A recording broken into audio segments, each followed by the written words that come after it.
consequences. That is shameful. I think what we've got right now is a situation where these folks are trying to filibuster and shut this whole program down. Unfortunately, they're being successful. To all of you who came here to hear the legislators, I applaud you for sitting there and quietly listening.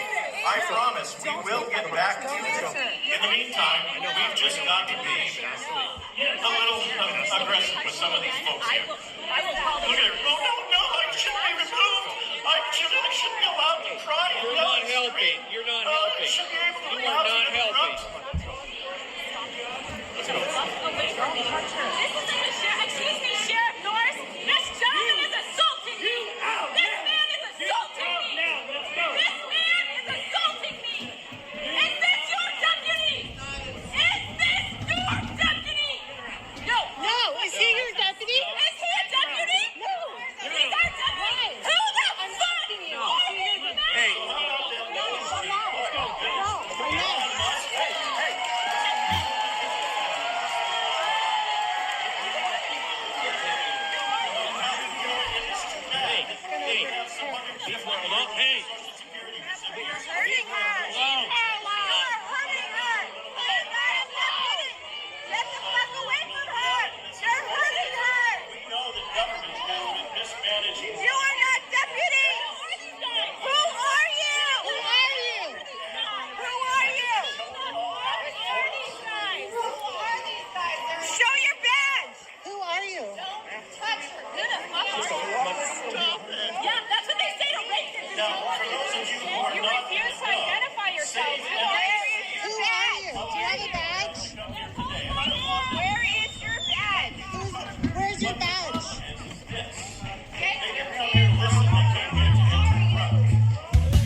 Welcome to Gaslit Nation. I am your host, Andrea Chalupa, a journalist and filmmaker and the writer and producer of the journalistic thriller Mr. Jones, about Stalin's genocide famine in Ukraine, the film the Kremlin and its allies in the White House don't want you to see, so be sure to watch it.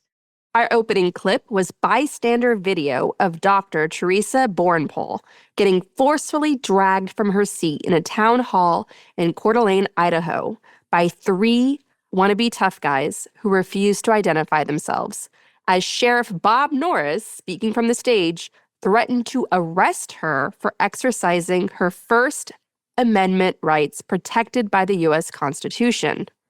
You can hear in that audio that we played that as the three men roughly dragged her away, the sheriff praised Elon Musk's destructive mass purge of our government.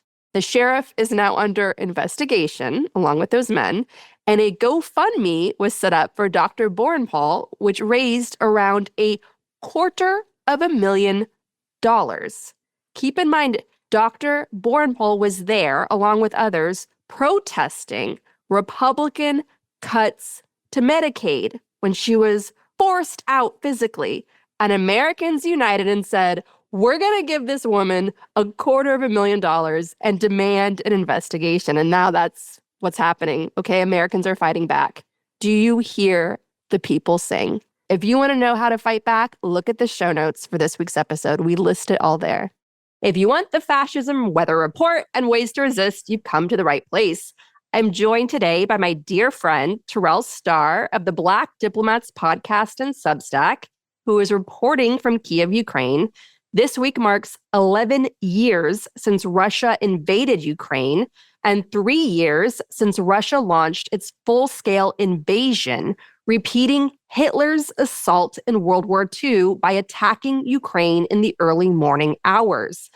This week also marks the 11th anniversary of a popular uprising that overthrew Viktor Yanukovych, a wannabe dictator aligned with Russia that pillaged the government to enrich himself and his family. Yanukovych fled to Russia, where he remains to this day, waiting for Trump and Musk to join him. Before we get to that, I want to flag some major developments in Trump and Russia's ongoing coup against America. From the Washington Post, I'm going to read now, General Charles Q. Brown Jr., the second African-American to serve as chairman of the Joint Chiefs of Staff, Defense Secretary Pete Hegseth fired him, and also Admiral Lisa Franchetti, the chief of naval operations, and General James Slife, the vice chief of the Air Force, along with top lawyers, the judge advocates general for the Air Force, Army, and Navy. And on the list goes of the big Pentagon purge. And in addition to that, Kash Patel plans to relocate 1,500 FBI agents, removing them from FBI headquarters in Washington, D.C., a viper den of foreign espionage trying to weaken America from within. So he wants to remove 1,500 agents from Washington, D.C., put them out in the field, with 500 going to Alabama. Why? He wants to change the FBI mandate from intelligence gathering, fighting the Russian spies and Chinese spies and domestic white terrorists aligned with Russia, to crime fighting. What does he mean by crime fighting? Well, probably protesters, immigrants, women. Now, far-right conspiracy theorist, podcast host Dan Bongino, who says his life purpose is to own the libs, can now do that, paid for by taxpayer money to own the libs as the deputy director at the FBI, likely put in that role to carry out Trump's retribution. Trump and Russia's aggressive weakening of America's security services are clearly laying the groundwork to ensure the military and FBI don't stand in their way. What happens next?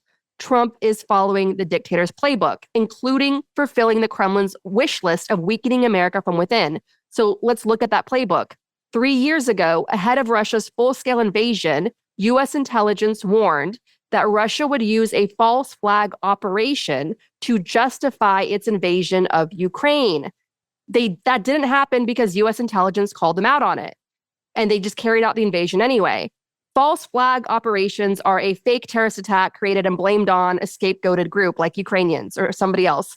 Russia consolidated power under Putin. The KGB dictatorship came to power under Putin by launching a false flag event, bombing apartment buildings in Moscow, blaming it on the Chechens, then releasing a scorched earth destruction of Chechnya in their second war there. And the wars have continued to ramp up ever since Chechnya, because that is what Putin's KGB dictatorship uses to stay in power, to create these enemies from within and without, to further control and confuse the masses of Russia, leading to a historic brain drain that has gone on and escalated for at least a decade. And so, Americans, get ready. The signs are pointing to a potential false flag event, meaning some sort of terrorist attack orchestrated by the Russians, by some other actors, to justify Trump using all these emergency powers to ramp up his purge and consolidation of power, especially among the security services, to ensure that they protect him from the American people. That's how dictators stay in power. Maduro, for instance, the dictator of Venezuela, it looks like he lost his election. The opposition leader won, but Maduro gets to stay in power. Why? Because he has the military on his side. So should a false flag event happen, a Reichstag fire, and Trump starts saying, okay, emergency time, military in the streets, hold on to your humanity, know your rights, and refuse to be silent and scared, because that is what they want. That is when we redouble our efforts and fight for our country and our very lives. So just get ready. What are your thoughts on all this, Terrell? Basically, what we're seeing is that America is not the democracy that we thought it was. And so I'll tell you some of the conversations that I've had with Ukrainians here, then and my thoughts to it. One, they're just shocked. And the first question is, why aren't Americans protesting or resisting this? And I have to respond and say that we are resisting it. It may not manifest in these large protests that you see that are easily captured on television, but people are protesting. There are smaller organized marches. People are also responding illegally by filing lawsuits against the federal government over some of these executive orders. And so people here are a bit shell-shocked, not necessarily by Trump, by the idea that America's institutions are so strong that they would easily unravel as they are. And I have to remind them about the three branches of government, right? I have to tell them about the executive, the judiciary, and the legislative. In reality, when you think about a fascist, because Trump is a fascist was elected to the Oval Office So a fascist is controlling the executive, and the legislature, by and large, is supporting the fascists. So roughly half of the legislature is either elected fascists themselves or people who are silent as a fascist is trying to unravel the democratic institutions of the country.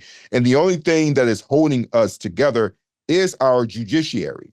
Even some of the Trump appointed judges are resisting his ridiculous court filings. About one half of our three branches of government is controlled by fascism. And the problem behind why people are surprised by this or not ready for this moment is this notion that America can never get to this point.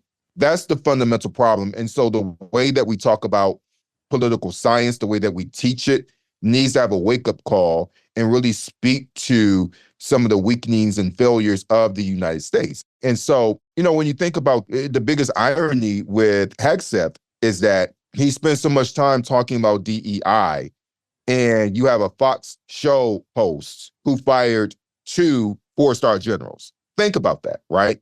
And you think about these 2 4-star generals, and they were considered by all of their peers as some of the most competent people that anyone in the armed forces has ever worked with. They go through congressional confirmations. If anyone has gone through the ringer in order to justify their qualifications, it's the 2 people that he fired, right?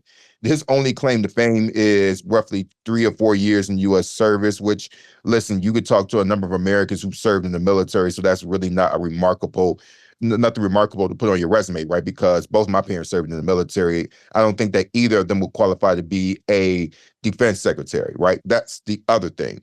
And 2, what's really dangerous about this is that Trump basically wants to have control of the military like a dictator. We all know that around the world, one of the things that holds dictators in power is the military. Pol Pot, Kim Jong-un, and you have Putin, Milosevic. One of the reasons why Milosevic lost power was that law enforcement refused to shoot into the crowds as he ordered them to do. And you know that he was on trial for war crimes and he ultimately died in The Hague. But that is where Donald Trump is taking us. And what is the lesson for us as Americans who are going through this right now? 1, we have to start looking at ourselves as a developing nation. We think that we are a developed nation, but politically, socially, we are pretty much we're pretty much in development, because all these conversations around wokeness, all these ideals of attacking immigrants show that we as human beings are failing at the task of properly living with one another. And so therefore, we really cannot be considered a developed democracy. And so just as our founding fathers pushed for, and there are a lot of failures and a lot of critiques of the founding fathers, but one of the things that we should take from them is that in order to keep this country whole, we have to be activists in pushing ourselves forward. Our country is predicated on us always pushing forward and always advocating for our liberty, because someone like Trump can easily corrupt the minds of a certain swath of the American population and turn it into fascism. And one more thing, the thing about Germany, for example, I know we're going to talk about Germany. The fascist party, the AfD, got second place. They doubled their support from the previous federal election from 5 years ago. Why does that make sense for us as Americans? Keep in mind that Germany never really liberated itself from fascism. It took someone else to do it. That's an important note to make. The Nazi regime fell not from within. It fell because of an alliance of military powers to take down that Nazi regime. We are going to have to realize that we can become Nazi Germany. We very much can. A lot of people aren't comfortable with saying that America could be a fascist Nazi state, but we literally elected a Nazi. We literally elected a Nazi. That very much can be us. We are becoming that. We are a country that just 60 years ago was ruled largely under Jim Crow for much of the American population. We lived in an apartheid state roughly more than 60 years ago. That's not that long ago. There are people who think that those days were the better days. and are slowly but surely trying to bring us back to that. And we can very much be in that state again if we're not careful. Completely agree with you. And it's well known by this point that the Nazis turned to the Jim Crow brutality, the legal warfare against Black people in the Jim Crow South, to develop their own genocidal lawfare and strengthening their dictatorship and ramping up their genocide. And I think one of the most dangerous things we see, and we saw this during the time of Hitler, and I want to say, folks that are like, oh, every flavor of fascism is different. Fascism is fascism is fascism. Like, I studied the journalists that reported on the first Hitler, and they would go to Moscow and they would report from Stalin's Moscow. They would report from Hitler's Berlin. And at the time, the intellectuals of the age, the fashionable types, were having these debates over which ideology is better, Stalin's communism or Hitler's fascism or Mussolini's flavor of fascism. And it's like, and the reporters that had to just report on the facts, believe their eyes and ears of what was happening before them in Berlin and Moscow. They're like, it's the same shit. Fascism is fascism is fascism, whether it is the American institution of slavery and the genocide of Native Americans, or the Henry Ford death camps of the Third Reich. Or Stalin's mass murdering regime. Hitler did not mass murder on the level that he would ultimately reach until he partnered with Stalin in the Soviet-Nazi pact, which included a secret plan between Hitler and Stalin to carve up Europe together, including invading Poland, which kicked off World War II. And because they're madmen, eventually Hitler invades the Soviet Union and Stalin turns to our side. And the Allies, we used one monster, Stalin, to get rid of the other monster, Hitler. But we were still left with the monster. So a lot of what America is facing now is unfinished business from World War II, which is Stalin-level fascism that Putin proudly resurrected. When they invade Donbass, they put up Stalin posters for a reason. They're carrying out these Stalinist torture chambers in occupied Donbass for a reason. They banned my film and the nonprofit that dared to show it in Moscow for a reason. And so they want their Soviet Union back. And with that comes the death camps, comes the fascism. And to the people that on social media who are finally waking up to Moscow paying off another useful idiot to try to infiltrate and state capture, just like they did throughout the Soviet period. And you're finally learning that this is like Trump being a Russian asset is just another tool in the Kremlin's playbook they've used for generations. Let me just tell you something. The Soviet Union is a gaslighting term that means Russian Empire. All of those countries that were trapped under the Soviet Union behind the Iron Curtain, they are now moving heaven and earth to stop that fate of what we're now experiencing here in America from hitting them again. Romania overturned the results of a presidential election because of the same illegal, disinformation-driven shenanigans that Musk and Trump used to come to power in 2024. The same level of disinformation across social media, of trying to bribe voters and so on. And Romania is like, no, we're not going to let this result go forward because this is clearly a Russian-driven operation to attack our very sovereignty. One of Romania's most respected journalists on the day of those election results said, Romania is now under Russian occupation. And the Romanians said, we're not doing this again. And we're going to cancel this election. And now Trump and Musk are going after Romania like they went after Germany because Romania knows what Russian occupation is like. We are now under that Russian occupation, America. We've been warning about this for years, and people laughed at us. They wrote hit pieces against us, and we kept telling them, learn Russian history from the perspective of enslaved people that had to suffer under Soviet genocidal occupation. If you understand Russian history from the perspective of the oppressed, you would see what is happening to us clear as day. But because academia And a lot of those that trained at these universities that would go off to cover Russia and Ukraine at major mainstream outlets, they all learned to understand Russia through a Moscow lens. Why? Because the Soviet Union wouldn't let you in as an academic unless you supported their ideology. And so as a result, the academics that advanced and had prestigious careers for decades were essentially Kremlin mouthpieces who then got fact-checked after the fall of the Soviet Union and all these countries gained independence and opened up their archives to a new wave of historians like Anne Applebaum and Tim Snyder, who wrote new history saying, actually, this is the history of oppressed people. This is the history of captured nations stuck behind the Iron Curtain. It was genocidal occupation by Moscow, which Moscow wants to bring back today. And Elon Musk and David Sachs and Peter Thiel are in the mix because they share Russia's racism. They're mad about apartheid. They have their own historical grievances. So this is the reality now. And I do believe in a united Europe. I do believe in a united free world. Why? Because the EU, the strong nations of the EU, and those that are aspiring to be among them and join the EU, they invest in their people. They invest in higher education. They invest in developing the minds of their people. They're technologically savvy. They're driving global innovations, including in building a sustainable, greener economy. Europe is advancing without the United States. And let me just tell you, I have European friends who live in the United States because they make a ton of money as software engineers. Because compared to American software engineers, they are superior. They are superior because their education is just so good over in Europe. If they want to be software engineers in Europe, they're a dime a dozen. But in America, the job market is theirs.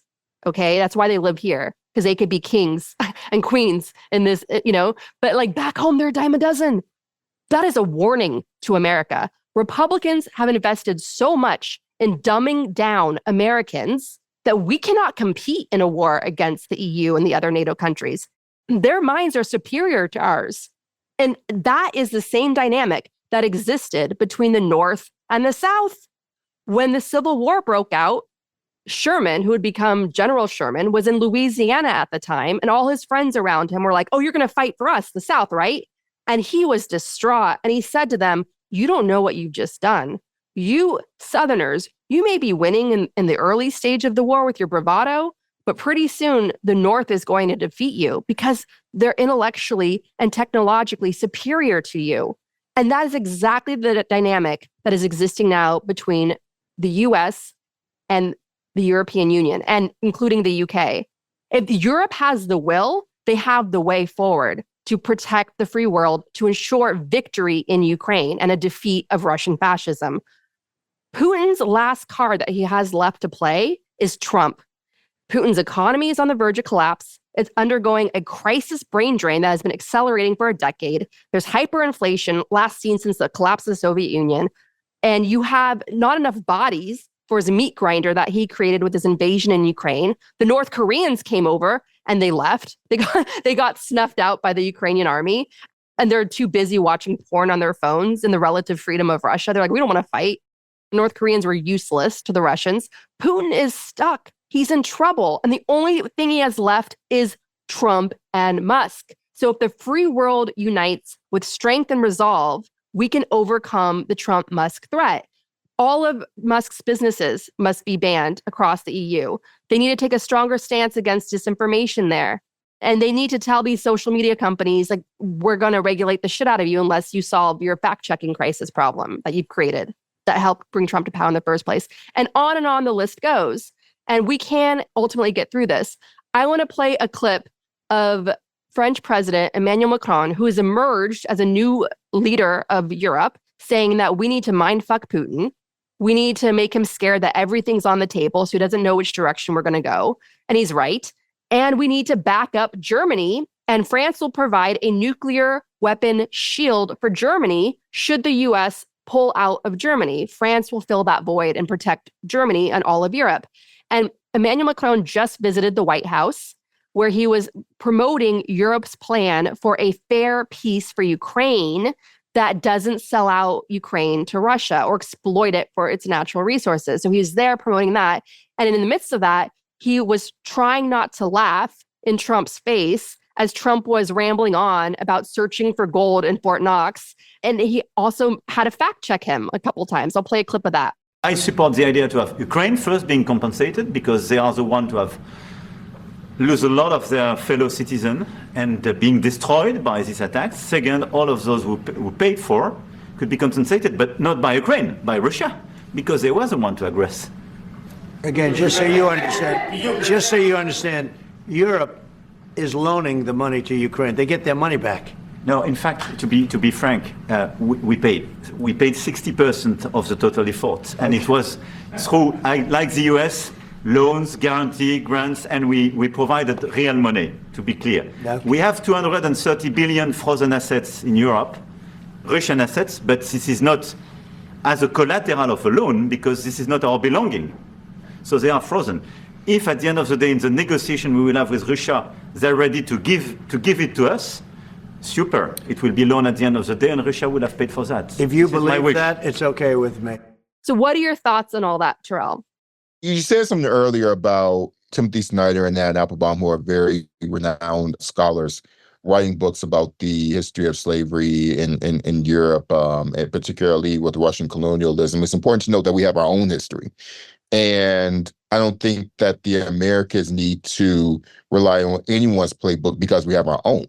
As I said earlier, the way that we teach and talk about our history and talk about American democracy, we speak about it as if we have overcome a lot of the fascist models of government that have existed. And we don't even talk about fascism in America. We don't, in foreign policy conversations, fascism is a concept that we ascribe to the Mussolinis of the world or the Hitlers of the world, most famously, right? And so now it's important to note that we've always existed in that matter. For example, apartheid. We don't talk about apartheid in the context of America. We call it Jim Crow, but it was essentially an apartheid form of governments in much of America up until the late 1960s.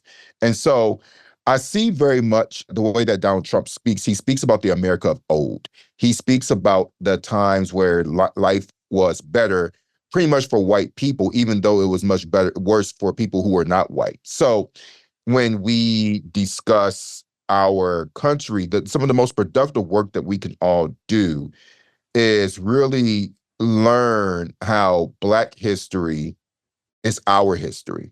But the reason why we're not having that conversation is because even before Donald Trump, conservatives have always pushed back against talking about the true history of this country. Not only conservatives, but a lot of people in the Democratic Party don't really want to deal with the rigors of slavery because it will really force America to account financially, politically, in ways that many people in America are not ready to reconcile. When you bring up Germany, I think about several things. I say Germany because that's a country that I'm becoming more and more familiar with. I visit Germany every year. I stay 2 to 3 weeks. Now it's become more of a month, staying more and more. You can legally call someone a fascist in Germany. So when you think about the AfD, the alternative for Deutschland, right, is what they're called, is their official name of their party.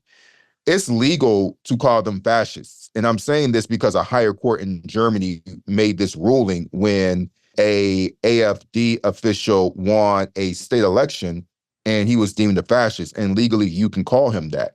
Germany, for all of its failures for many things, has done the difficult work of trying to reflect on its role in the Holocaust.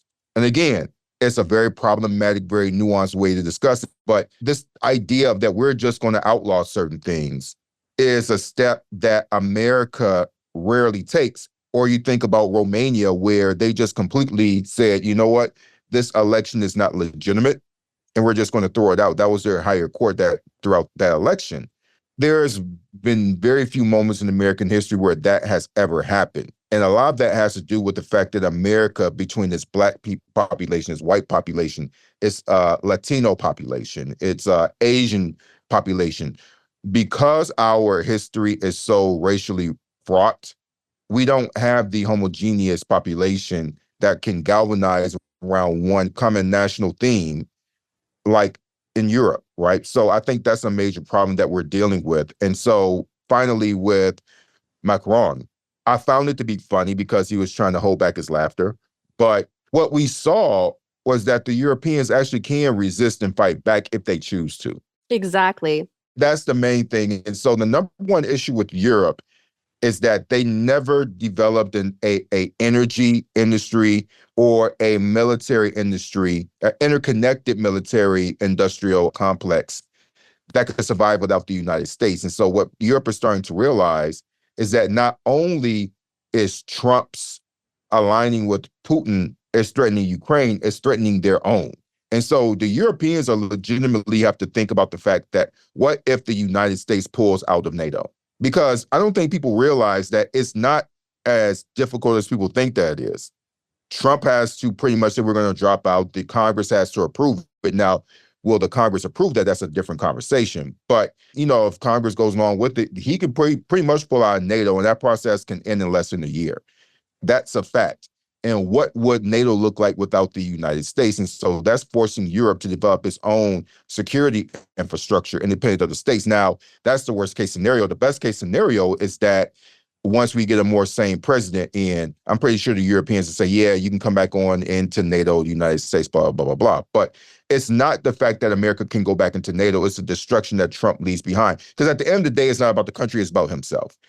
What we're seeing is people really being shocked by how weak American democracy is. And I'm simply saying it was never particularly strong. Of course, absolutely. And Trump is just the latest white rage attacking non-white progress in America. And you have the Russians, like Maria Butina, the spy who was the pollinator of Kremlin corruption, central to Russiagate. She was arrested as part of Robert Mueller's investigation, and she went back to Russia, where she's now promoting Russia to American conservatives with the, I don't even know how to say this, with the vacation slogan of, hey, you want to live in 1950s America? You can do that here in Russia. And these American conservatives are taking her up on that offer. What's really interesting about that, I've been watching a lot of YouTube videos of Americans that go back to America, and they all say the same bullshit.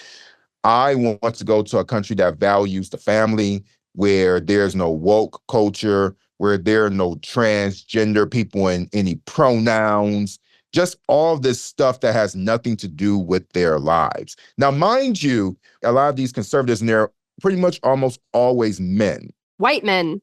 Absolutely, they're white men.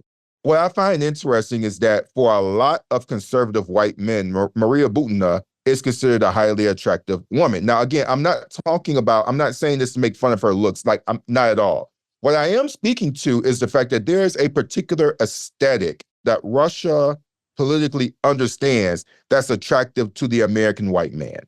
That's an important note to make. And I'm just being careful of that because I don't want to come across as being sexist or anything like that. This is very much a social, like her engagement on social media and marketing to white men is very much a KGB socially engineered initiative. So we need to be very— It's a honeypot. She's a honeypot. Yeah, absolutely. Right. She's a honeypot, but her particular aesthetic is the honeypot, and she's selected for a particular reason. And so what she doesn't say is that just a few years ago, Russia pretty much struck down laws that says that we can't arrest you for beating your wife. And so domestic violence is extremely high in Russia. And they talk about the freedom of speech where we can speak out against woke culture. What they don't tell you is that if you walk around with a placard saying, I don't agree with Putin's policies, you can be put in jail for 5 years. They don't tell you about that. And your kid's taken away from you and sent to God knows where. And sent to God knows where, right. And so the Russians say you can come over here and exercise speech against woke culture, but is it really free speech? No, it is not. What they're trying to do is create this exodus of conservatives to Russia, but there is a more sinister ploy behind that. One of the things that we have to realize is that Russia very much is tapping into the Western white supremacist framework of it's us versus them. And we really have to look at Russia as a white supremacist state. That is what they are. Whereas we consider white supremacy in the United States, Russians are operating under a Russian supremacist framework where the ethnic Russian is at the top and everyone else is at the bottom. And for Americans who don't understand how the racial dynamics work, in Russia, the Ukrainian is below them.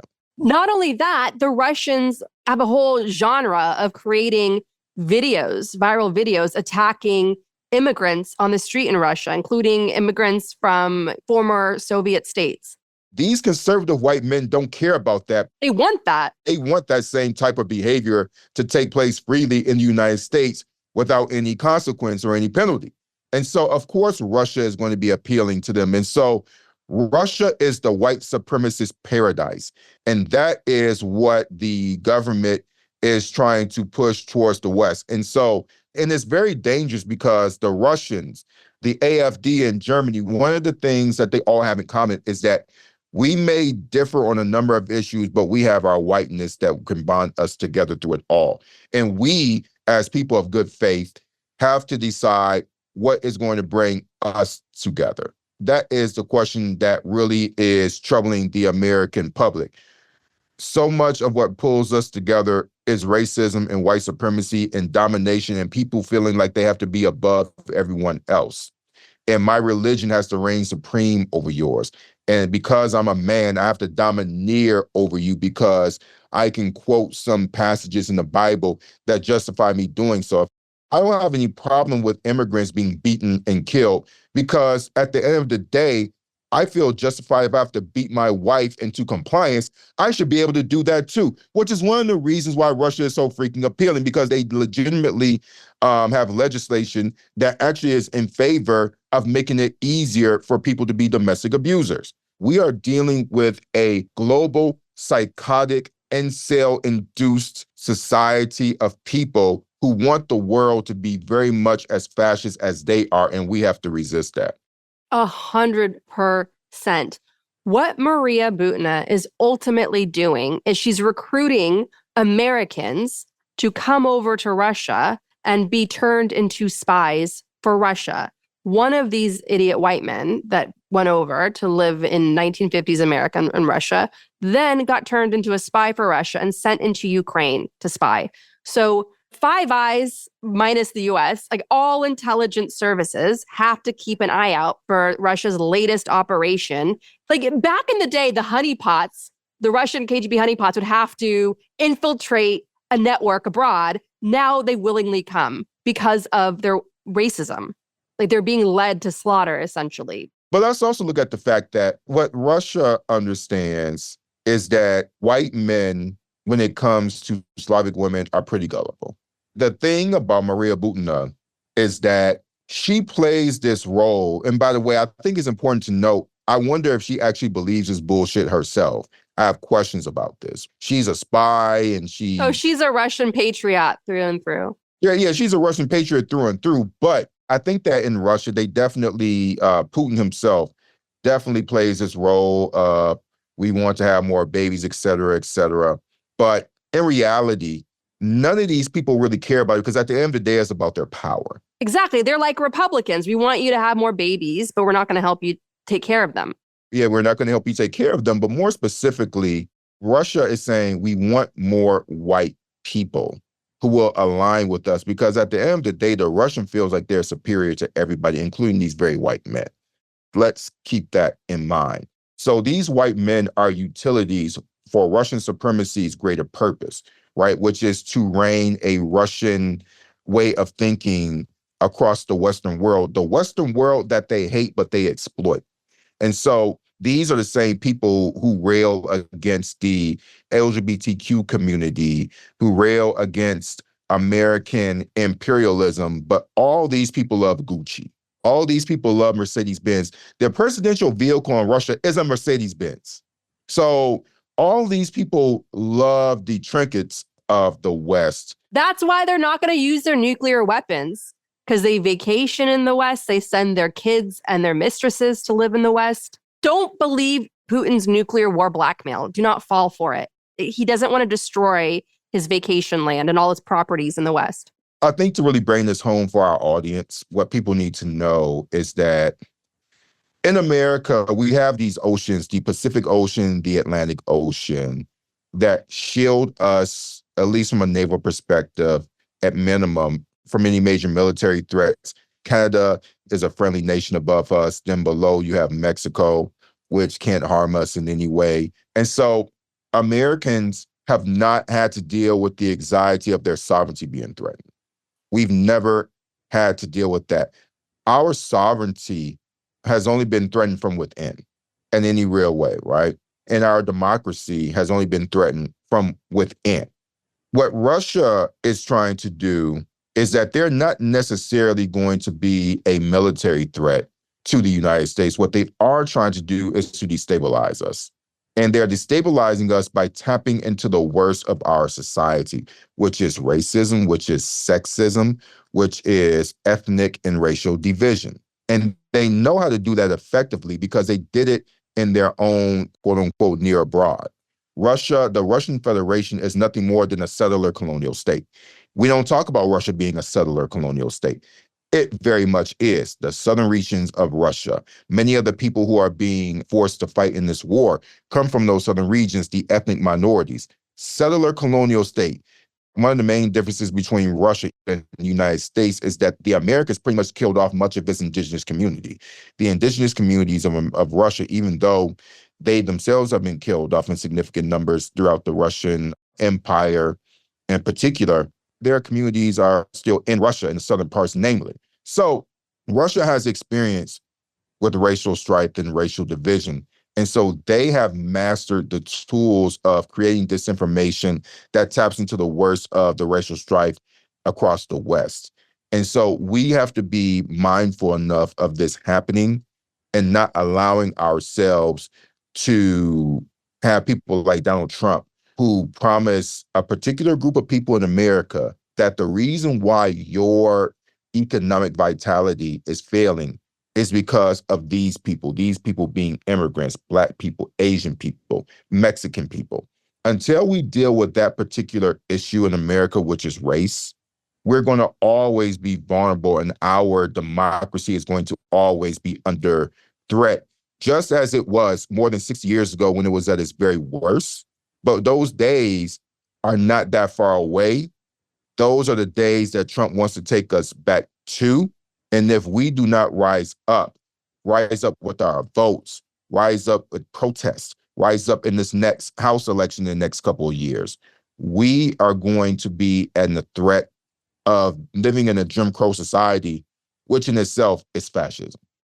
And check the show notes for a list of upcoming protests and ways that you can get involved and exercise your constitutionally protected rights, because the Constitution still and always will matter.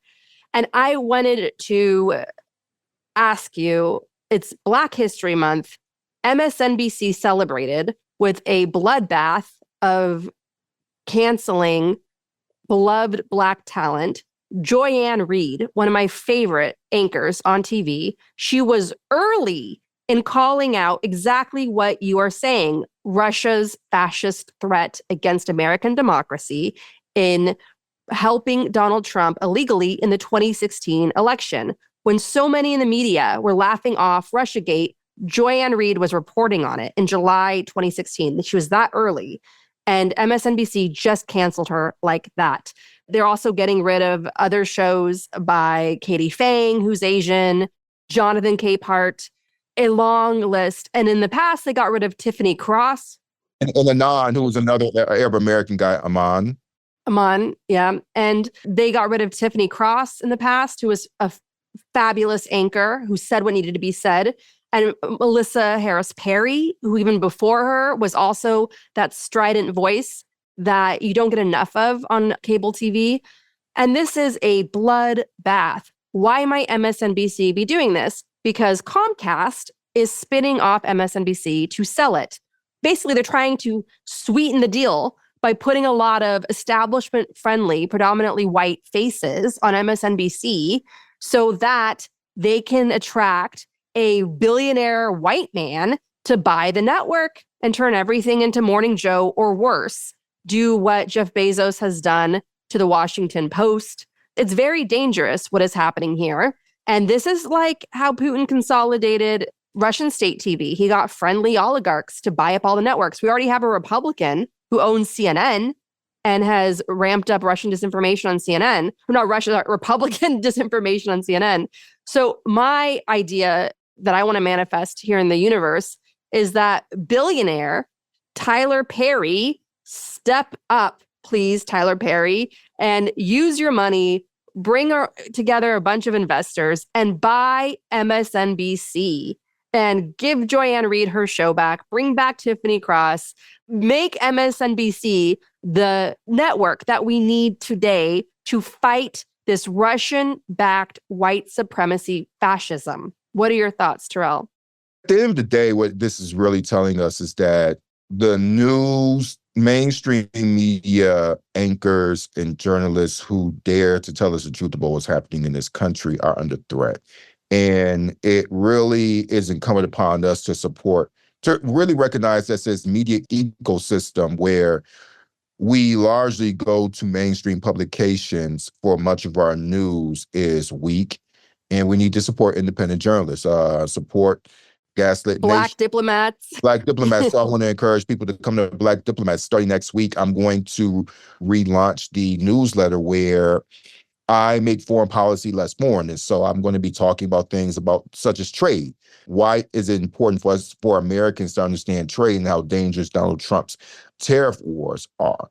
We really need to realize that we have to seek out news that's important, that we feel is important, seek it out for ourselves and support independent journalists. And that's going to require you to spend maybe $5 more a month, right? Spend $10 a month or extra $20 a month supporting Substacks and supporting podcasts like Gaslit Nation to help keep us going. Because what's happening in mainstream media is really what's happening with Twitter, for example.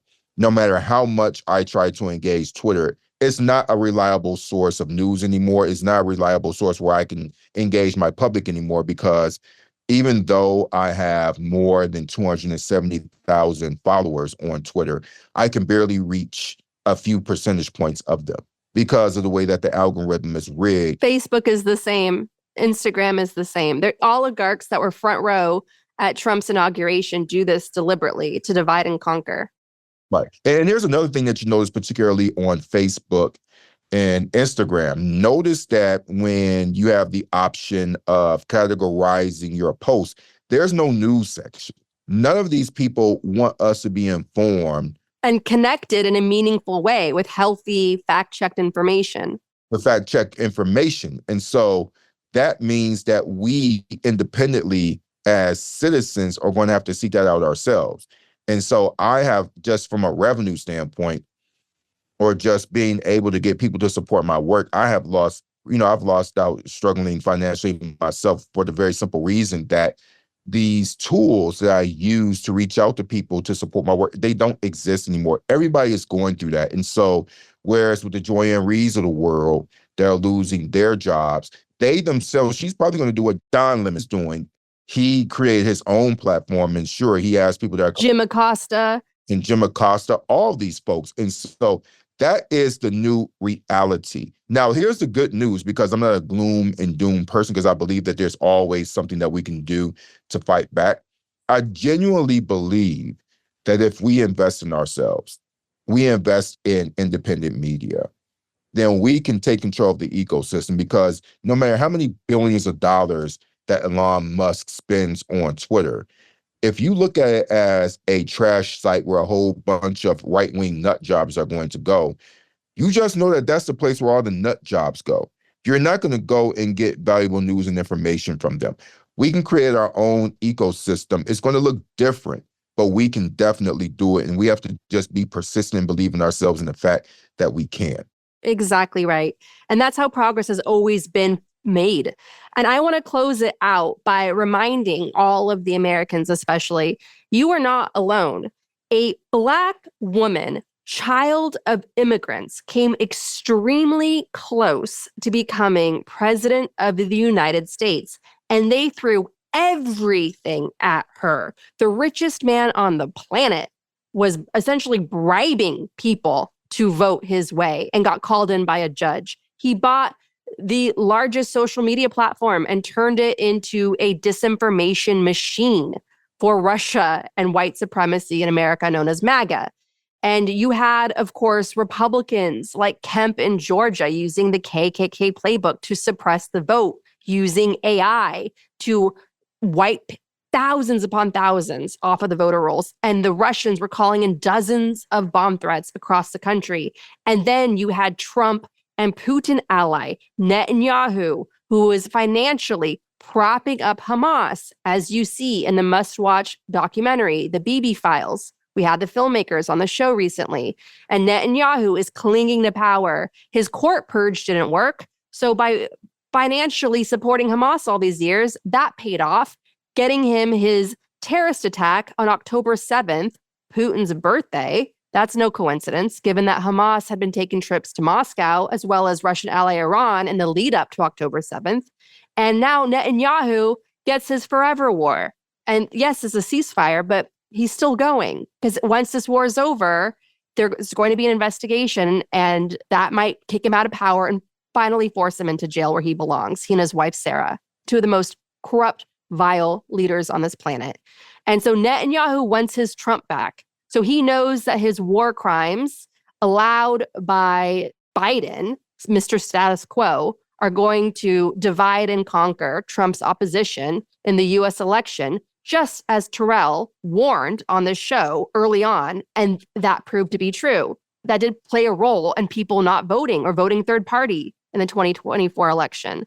And so all of these forces combined were thrown at Kamala Harris, and she still came incredibly close to winning this election. Despite all that, despite Biden staying in this race longer than he should have, despite the Democratic Party establishment being addicted to chasing overpaid, bloated consulting contracts and TV deals instead of investing in the all-important grassroots level. We had institutional betrayal by the DNC, by the Democrats in this election that also worked against us. It was a long list. And then, of course, you had Merrick Garland's DOJ, which simply had one job, which is stopping a violent insurrectionist from holding power again, according to the U.S. Constitution. And they failed at that job. And they were complacent, and they were just biding their time and waiting out the clock. And likely, many of those DOJ prosecutors and agents of the FBI were on the side of Trump because of white supremacy, blinding them to the destruction they're causing to their very country and themselves. So I want to assure Americans that this election was extremely close, and there's more MAGA voters and independent voters that are waking up to what they have done. And we need to hold space for them because they're waking up to the gaslighting.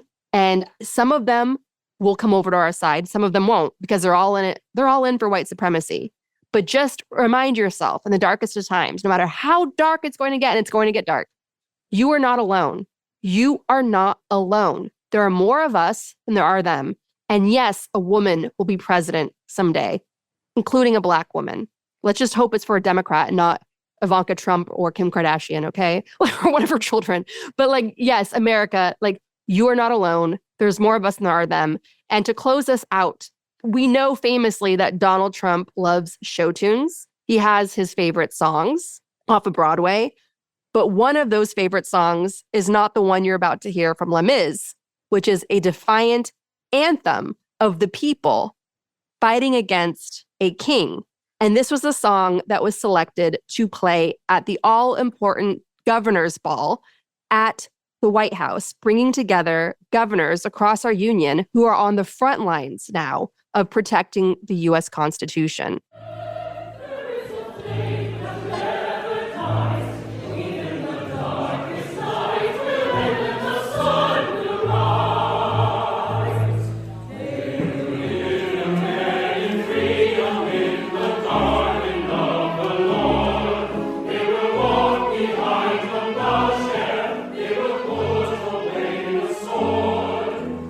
Will be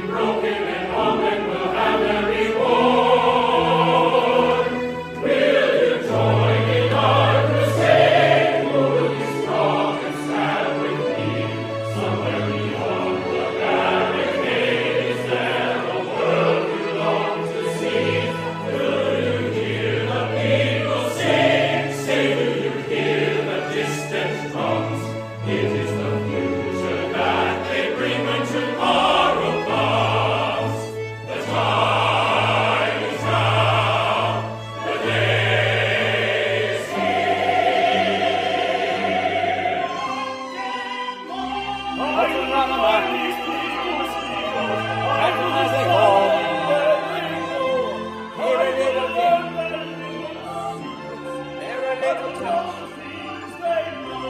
What's another man? Catch 'em as they fall.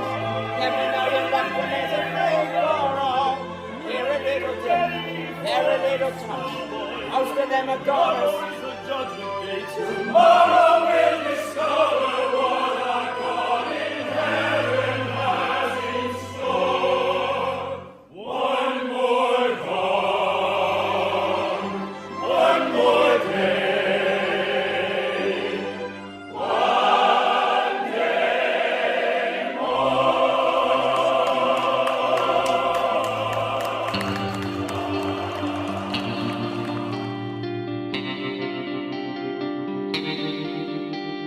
Want to join the conversation? Shape the show by becoming a member of Gaslit Nation on Patreon.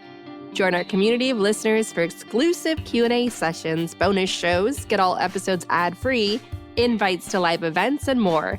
Most importantly, connect with other listeners in our group chat and committees, planting seeds of change.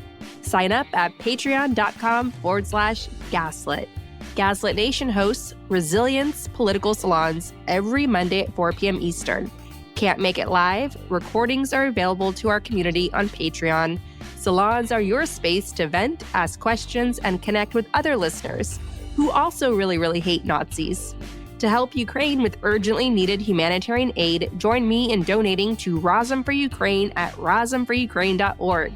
To help refugees in conflict zones, donate to Doctors Without Borders at doctorswithoutborders.org. And if you want to help critically endangered orangutans already under pressure from the palm oil industry, donate to the Orangutan Project at theorangutanproject.org. Gaslit Nation is produced by Andrea Chalupa. Our editing wizard is Nicholas Torres, and our associate producer is Carlin Daigle. If you like what we do, leave us a review on iTunes. It helps us reach more listeners. And check out our Patreon. It keeps us going.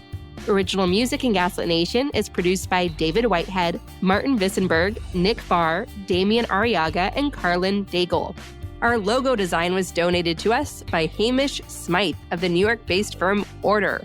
Thank you so much, Hamish. Gaslit Nation would like to thank our supporters at the producer level on Patreon and higher.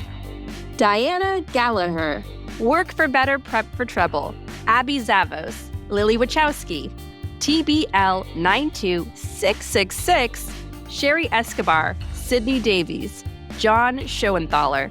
Ice Bear is defiant. Yes, we are. Larry Gassan, Ann Bertino, David East, Mark, Sean Berg, Kristen Kester, Kevin Gannon, Sandra Collins, Katie Masuris, James D. Leonard, Leo Chalupa, Carol Goldstad, Marcus J. Trent, Joe Darcy, D.L. Singfield, Nicole Spear, Abby Rode, Jans Alstrup Rasmussen, Mark, Sarah Gray, Leah Campbell, Jared Lombardo, Ann Marshall, and Tanya Chalupa. Thank you all for your support of the show. We could not make Gaslit Nation without you.